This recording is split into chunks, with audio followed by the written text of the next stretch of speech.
The driver looked at me sprawled in the back for a few minutes, probably wondering what I was up to. I didn't care. One after another, I would put a pedal in my mouth right there in the cab and let the pleasure take me. I opened myself up to it, let it explode with intensity inside me, moaning louder each time.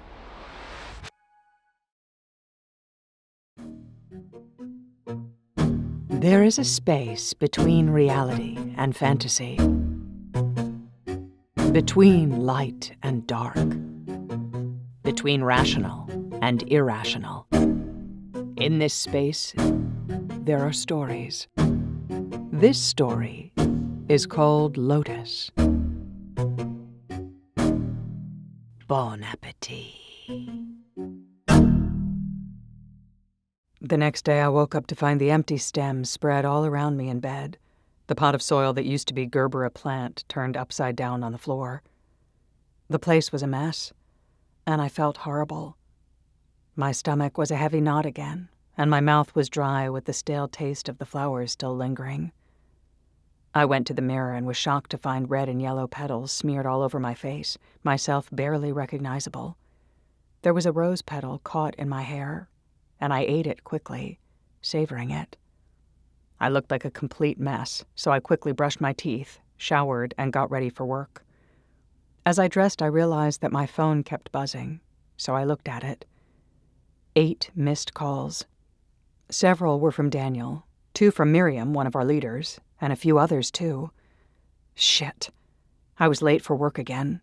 Really late this time. I finished dressing and ran out the door. These past few days, I really wasn't myself, and it was so odd to behave this way.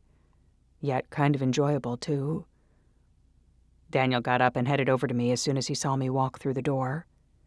"Naomi, what is going on with you?" he whispered loudly in my ear. He sounded concerned. "I'm not feeling well. I had to go see a doctor," I lied. "Is everything okay? You can tell me. I really hate it that you don't share things with me. You used to all the time. Why not anymore?" "Daniel, I'm fine. Trust me. It's just a small infection." I looked away because I really couldn't make eye contact with him. "Is that why you made me go last night?" Yes, I did not want to get you sick. I lied again. He looked at me intently, and I could tell he was not so easily convinced. "Well, I hope you're feeling better. I was so worried." He pulled me closer to him. "You may want to speak with Miriam. She was looking for you." He squeezed me playfully, but barely visible to anyone else, winked, and went back to his desk. Speaking with Miriam was the last thing I wanted to do that day. I had nothing to tell her, aside from having to lie about where I had been. I certainly did not do any work. Normally that would bother me, but today I didn't care. I went back to my desk and got to work. I did my best to focus on what I was doing, but my mind kept wandering back to flowers. I could picture them, all bright and of all different colors, their scent filling the room. I looked at the clock, counting down the time until I could go home and maybe indulge myself a little. But I told myself last night was the last time. I promised myself, my mind went on. On the other hand, if I could do it just this one more time, feel the wonderful feeling it gave me.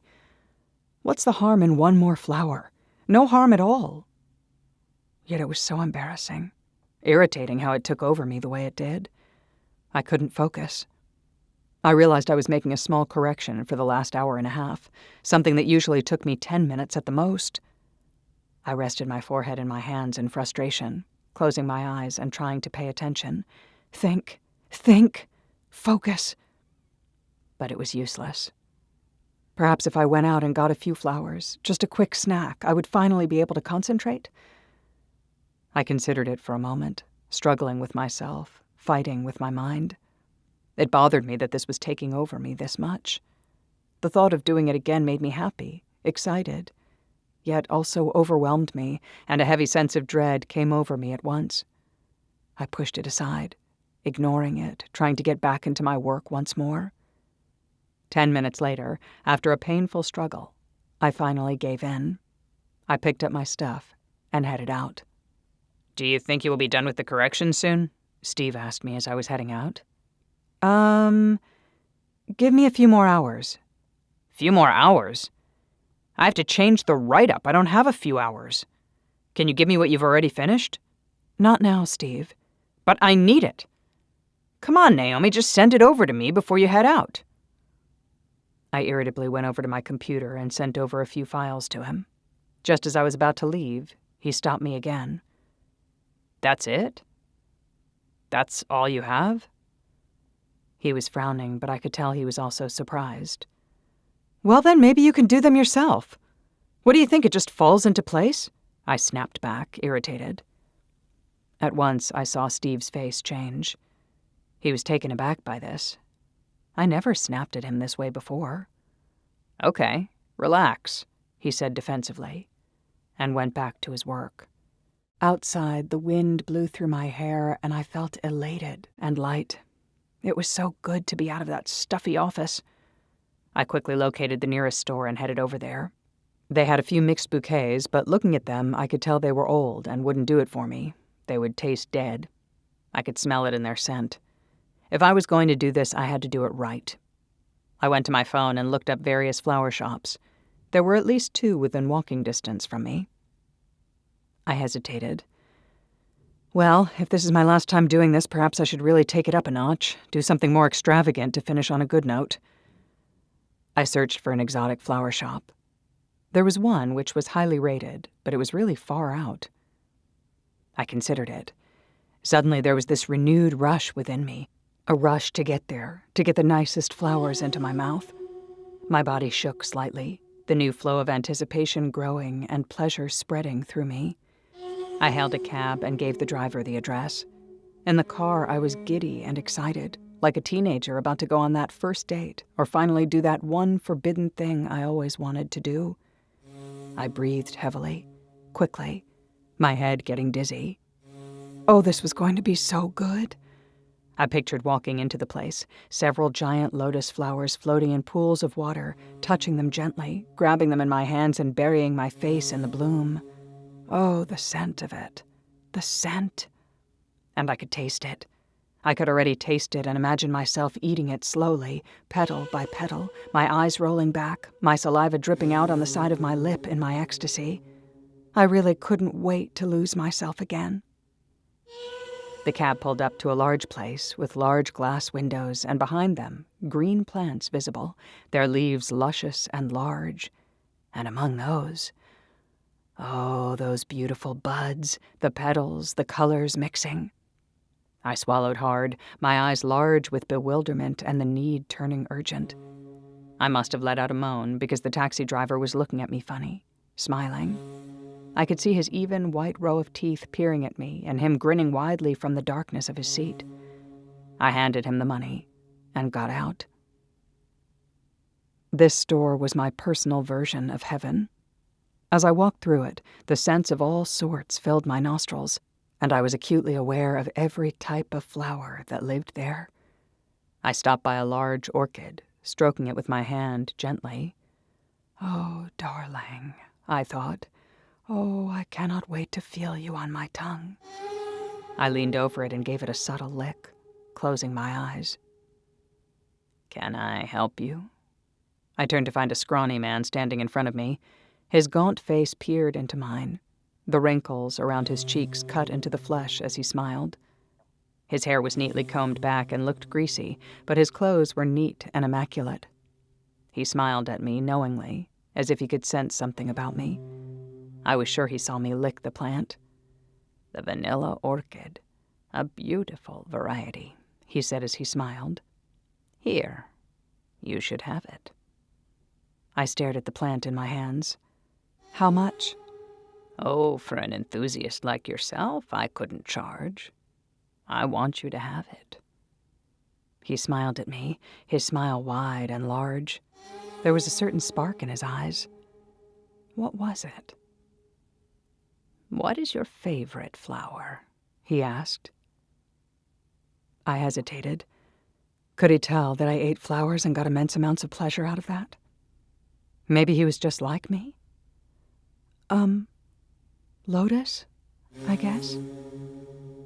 I said this quietly, as if I were a shy schoolgirl and he caught me doing something bad. That hesitation seemed to please the man, because he smiled even wider. "Oh, the Lotus," he said in a quiet voice, drawling his words.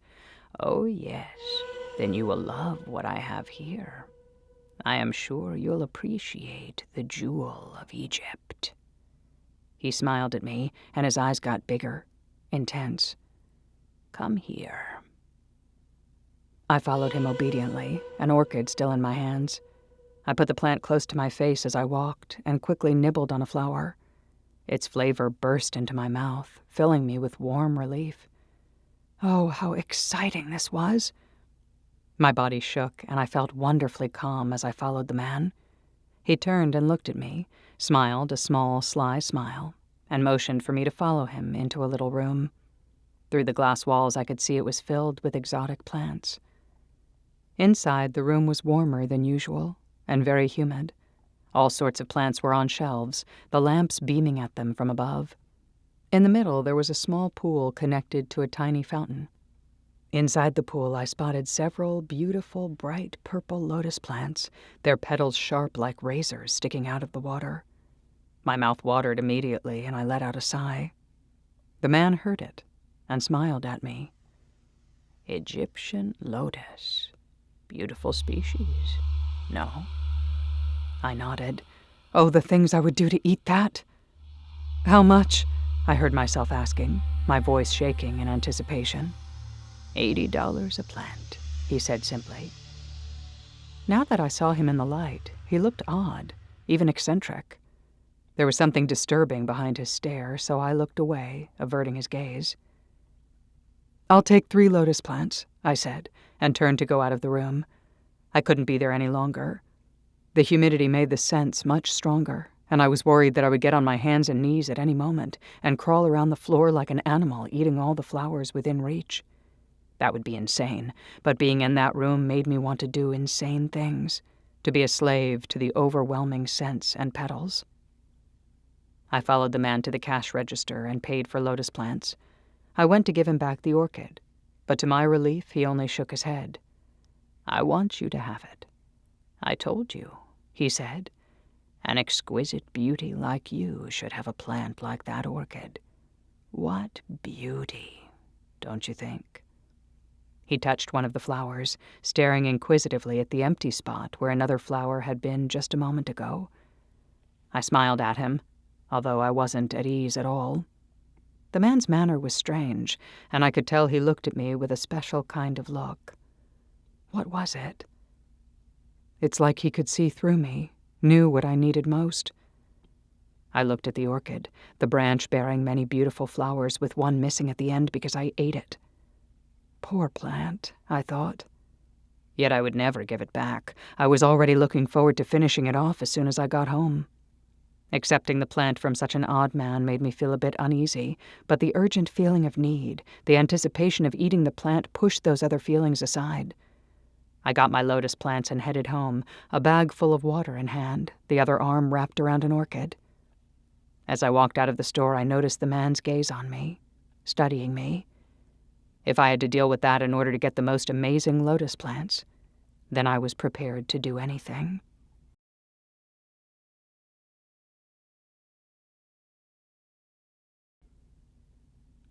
At home, I could no longer contain my excitement.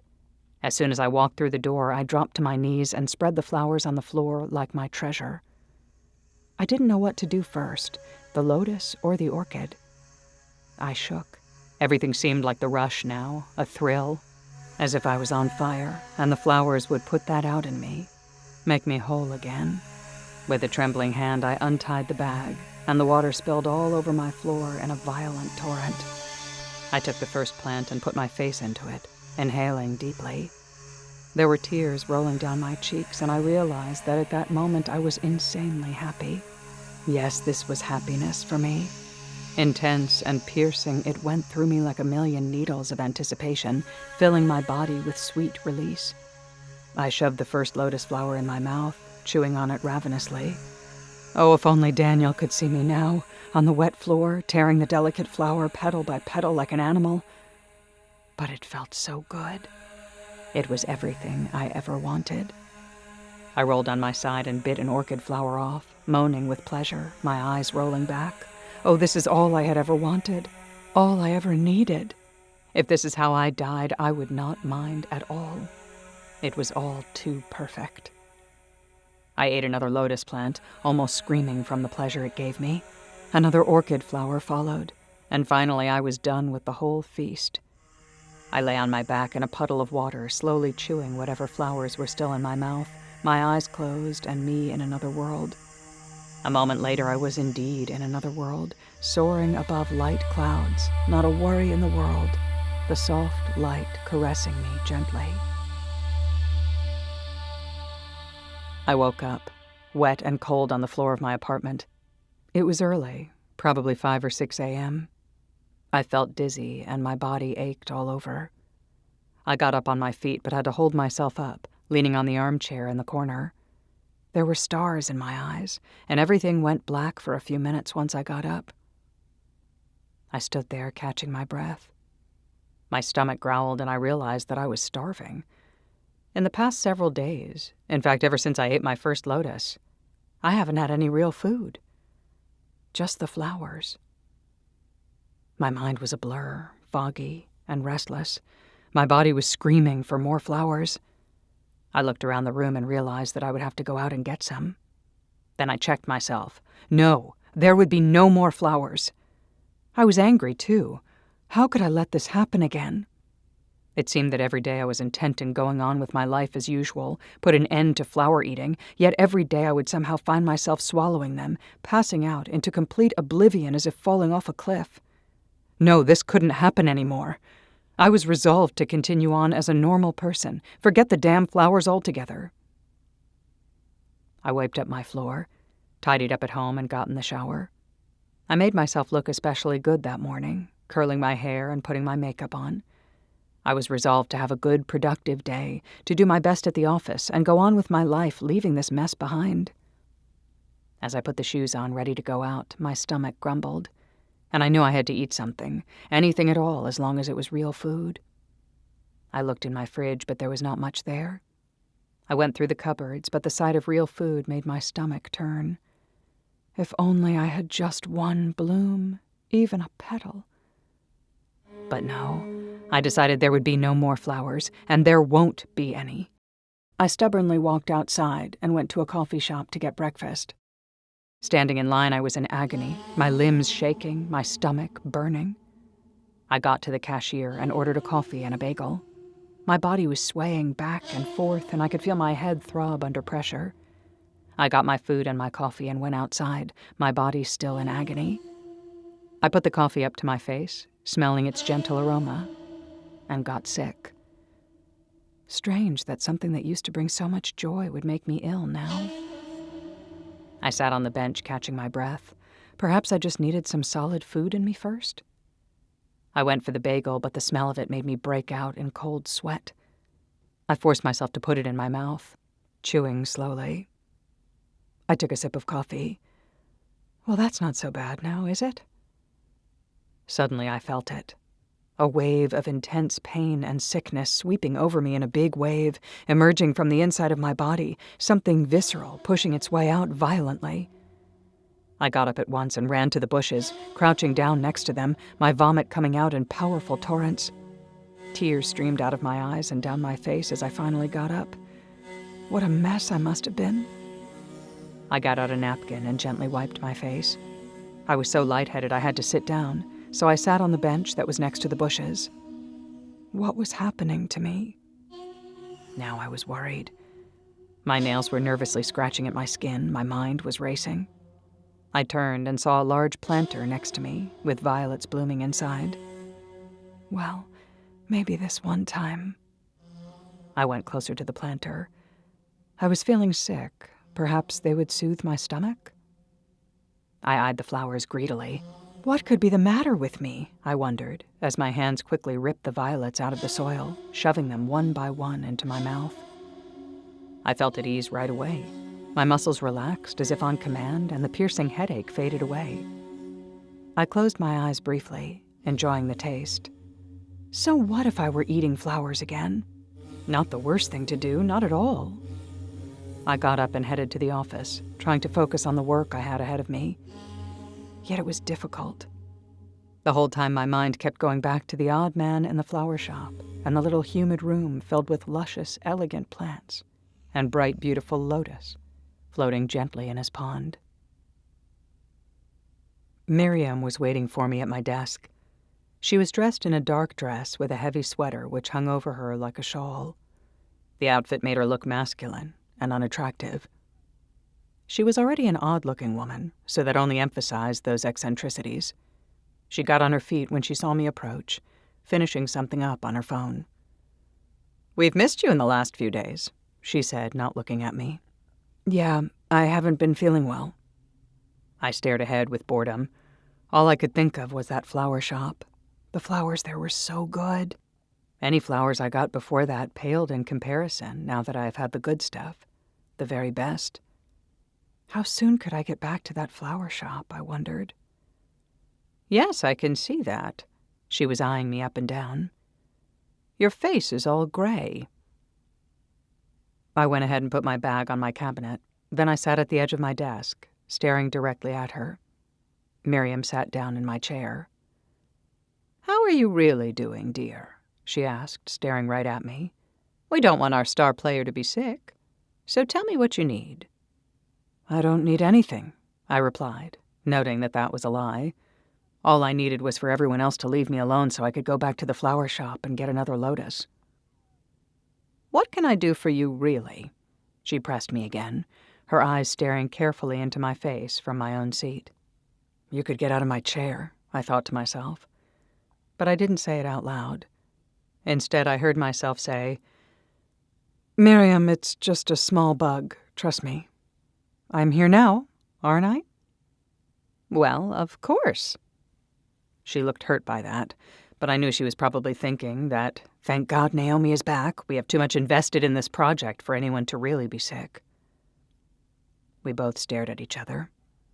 Finally, she got up and her face moved, attempting a smile. "Well, I am so very glad you are feeling better, dear. You have to present your new and improved ideas soon, and the expectations are high. We expect the best from the best, as you know." I smiled, and she smiled. And we both were such a happy little family, the two of us.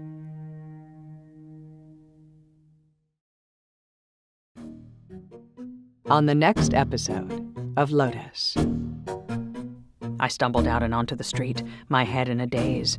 That old man was sick. He infuriated me. I was ready to go back and throw those flowers in his face. Then I looked at the hydrangeas. The desire to eat them was so overpowering, I knew I would never throw them away. I knew I wanted the plants, needed them. I had to have them now. Now!